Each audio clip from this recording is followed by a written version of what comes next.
Have you ever felt like you've stopped listening to your own inner voice, your gut feeling? You're feeling totally disconnected. It's like you're constantly asking people outside of yourself, 50 million different times, every person that you meet, opinions about what you should be doing and like, that you used to trust yourself, that you used to listen to yourself, but you just can't hear your own inner voice. I know that this is something that we all deal with from time to time, and there's several reasons why, and we're going to get into it today. Thank you so much for joining me today. I'm Dr. Asha, and we're going to be talking about how to hear your inner voice again, especially if you have stopped or you just feel like you're so disconnected that you need to reconnect with who you are and what that inner voice is telling you, guiding you, your own inner wisdom.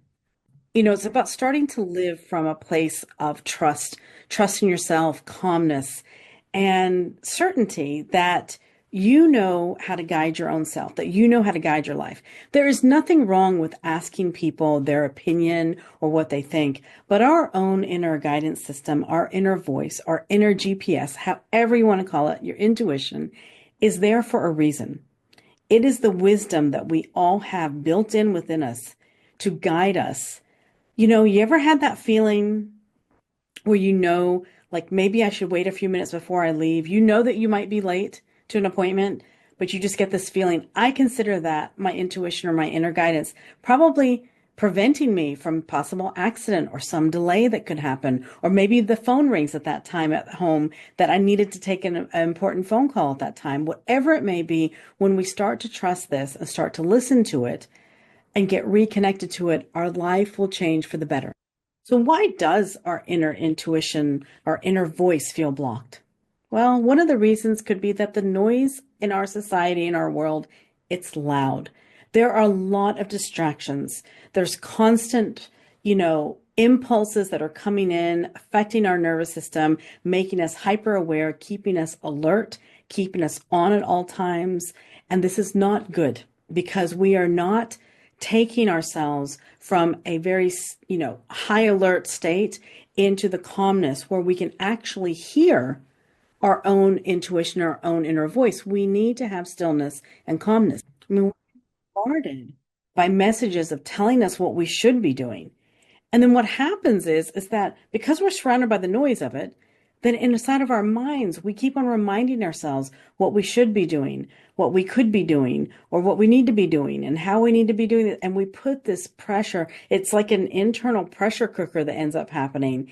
And then we can't hear our own inner voice because it's blocked by all this noise and all these bombardment of impulses and information. It's not that the inner voice goes anywhere. It's always there. It just gets drowned out by all this noise. So I want to talk to you about some things that we can talk about doing some daily shifts that can help you hear your inner voice much better and more clearer and more consistently. You don't want to force yourself to hear it. It's there, okay? It hasn't gone anywhere. You're going to hear it, but we just need to create the space for that. The first thing that I would like to share with you that I've learned for myself and also helped a lot of my clients with this is starting the morning with silence. Now, I know there are going to be some objections here, especially if you have a house full of kids. You've got a lot of things going on, but there's 1 minute, maybe even 30 seconds, if 1 minute's too much, that you can start your day in silence, especially in a world that is continuously, constantly telling us what to do. Those first few minutes of the day are crucial. No emails, no TikTok, no Instagram, just quietness. If you can do even 5 minutes. One of the things that I like to do is I like to do my breath work in bed before my feet even hit the ground, because we live in a society that says that you need to hit the ground running.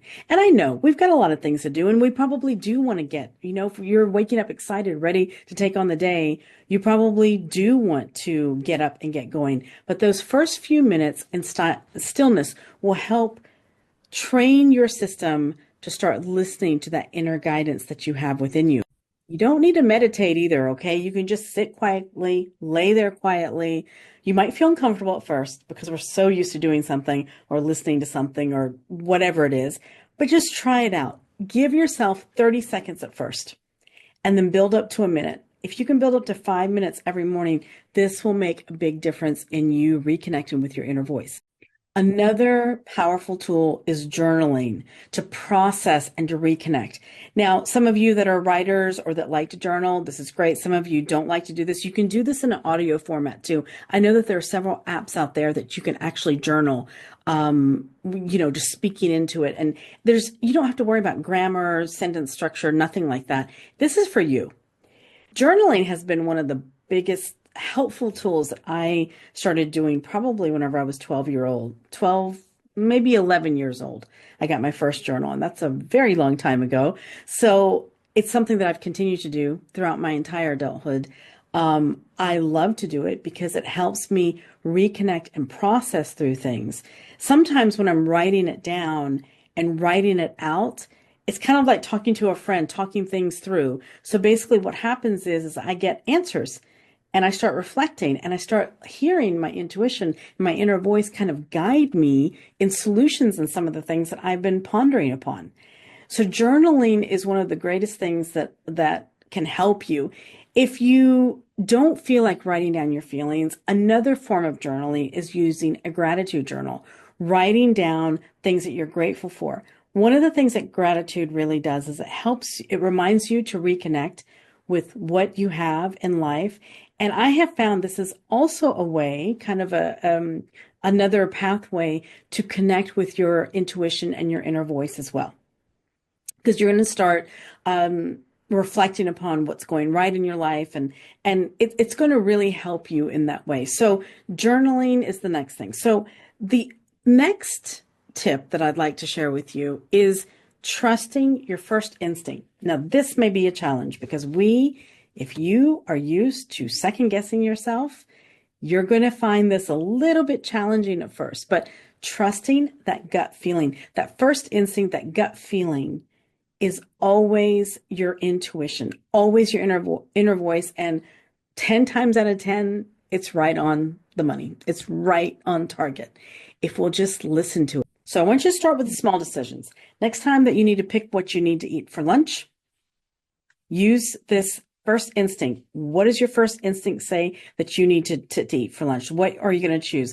Not taking the time to really think about it, just going with your first instinct. Or the next time that you want to call somebody, pick up the phone call, picking up the phone to call a friend, whatever it is. Or I used to play a game with myself when every time my phone would ring, I would try to guess who was calling me before I would look at my phone.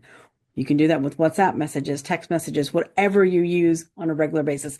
Learn to cultivate that habit so that way you start to build the trust of listening to your gut feeling. What is your gut feeling saying? Your inner voice is right there. Your intuition is right there, telling us all the time, telling you all the time and guiding you throughout your day.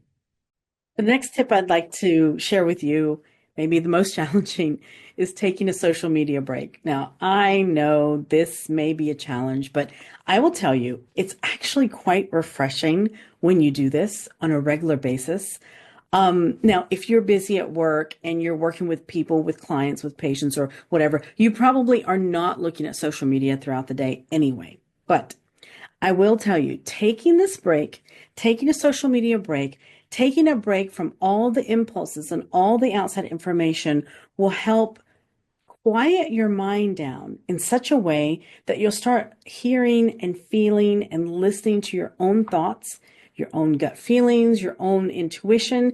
It's going to be a big game changer. Now, how often should you do this? I would say if you can do it every day for a certain amount of time. Now, of course, when you're sleeping, you do get a break from it, but I'm talking about in your waking hours, or maybe start looking at your social media later on in the day.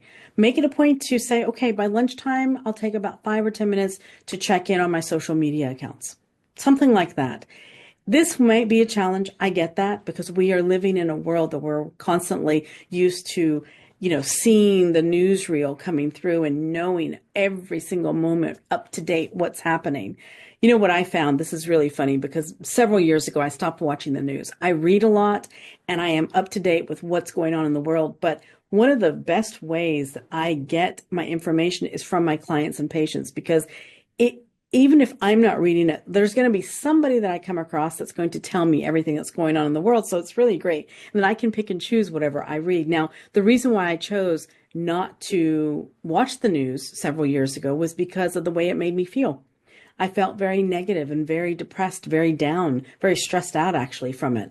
When I pick and choose whatever I'm reading or exposing myself to, I have better control over that. And that's just, something for me. It doesn't mean that you have to do that, but I will tell you, whenever you take a break from social media and media outlets, it's going to help you tap into your own intuition. Living with intention changes everything in every way, everything that we do. The intention of why we do the things that we do, the intention of what is the purpose behind what we're doing, why we're sharing the things. Why am I sharing this video with you? Why am I sharing this information with you?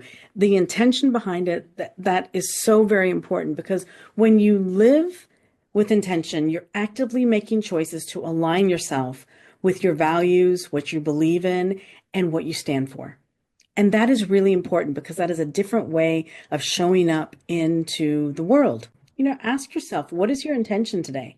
What do you intend to do today? Do you intend to help people? Do you intend to live healthy? Do you intend to make somebody laugh? What is your intention today? Get into the habit of asking yourself that. This is also a way to connect with that inner voice.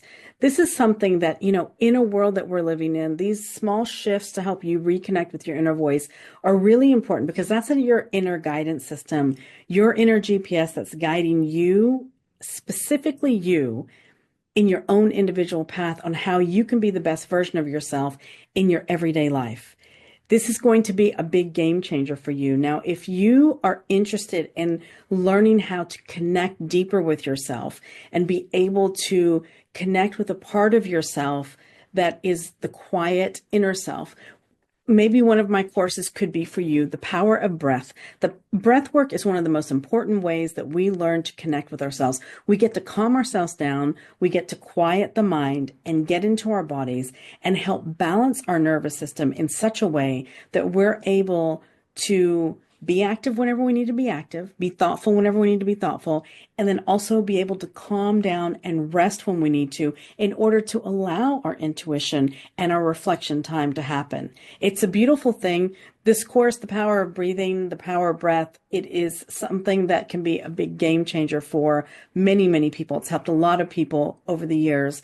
I incorporate breath work in my day-to-day life. That's one of the reasons why I wanted to teach some basic breath work for people that are interested in learning about it, that can make a big difference in your day-to-day life. So head over to our website, click the link below, or head over to our website, drashaprasad.com. Be sure to share this video with anybody that you think that might be helped by this information, that maybe is feeling quite lost and not connected with their own intuition, their own inner guidance, and they're looking to find out how to reconnect with themselves. I thank you so much for joining me today, and take a deep breath, trust yourself, listen to your intuition, and I look forward to connecting with you next time.